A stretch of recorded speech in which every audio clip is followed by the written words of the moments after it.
আসসালামু আলাইকুম। আজকে আমি আপনাদের সাথে শেয়ার করছি কাঁচা কাঁঠাল দিয়ে গরুর মাংস রান্নার রেসিপি। কাঁচা কাঁঠাল খেতে কতটা সুস্বাদু হয়, যারা এভাবে করে রান্না করে খান তারা তো জানেনই, আর যারা কখনো ট্রাই করেনি তারাও এই রেসিপি দেখে একবার হলেও ট্রাই করবেন। তো আমি এখানে কাঁচা কাঁঠাল নিয়ে নিয়েছি। এগুলোকে আগেই ভালো করে পরিষ্কার করে একটু লবণ হলুদ পানিতে সিদ্ধ করে নিয়েছিলাম। তারপর আবার সামান্য লবণ, হলুদ গুঁড়ো, মরিচ গুঁড়ো দিয়ে মাখিয়ে নিয়েছি। এরপর চুলায় একটি কড়াই বসিয়ে দিব। কড়াইয়ের মধ্যে দিয়ে দিচ্ছি পরিমাণ মতো তেল। তেলটা গরম হয়ে আসলে তেলের মধ্যে কাঁচা কাঁঠাল মাখিয়ে রেখেছিলাম যেগুলো, ওগুলো দিয়ে দিব। দিয়ে তেলে ভালোভাবে ভেজে নিব।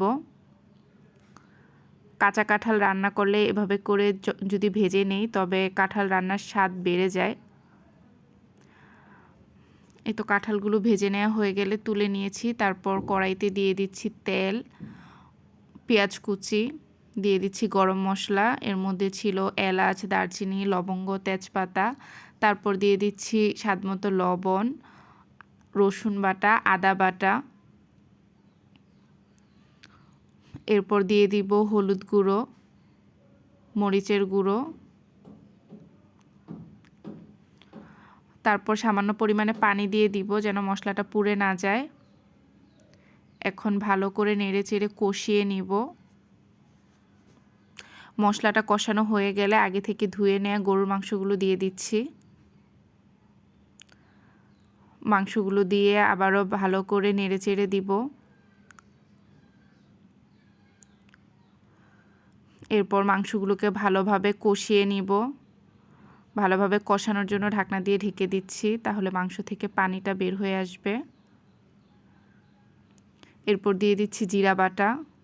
কাঁচা জিরা বাটা দিলে মাংসের টেস্ট বেড়ে যায়।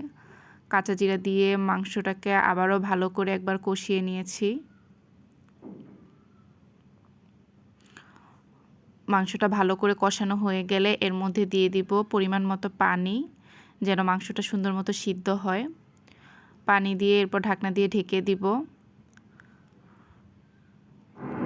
পানিটা অনেকটা কমে গিয়েছে, মাংস প্রায় সিদ্ধ হয়ে এসেছে। এখন এর মধ্যে আগে থেকে ভেজে নেওয়া কাঁঠালগুলোকে দিয়ে দিচ্ছি। দিয়ে একটু নেড়েচেড়ে মিশিয়ে দিচ্ছি। এরপর ঢাকনা দিয়ে ঢেকে এভাবে করে আরও কিছুক্ষণ রান্না করে নিব। ঢাকনা তুলে এখন ৪-৫টি কাঁচামরিচ ফালি দিয়ে দিচ্ছি। দিয়ে দিচ্ছি ভাজা জিরার গুঁড়ো, শাহি গরম মশলা গুঁড়ো।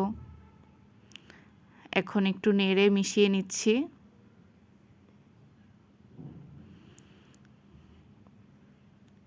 এই তো আমার রান্না হয়ে গেল কাঁচা কাঁঠাল দিয়ে গরুর মাংস। এভাবে করে আপনারাও রান্না করতে পারেন।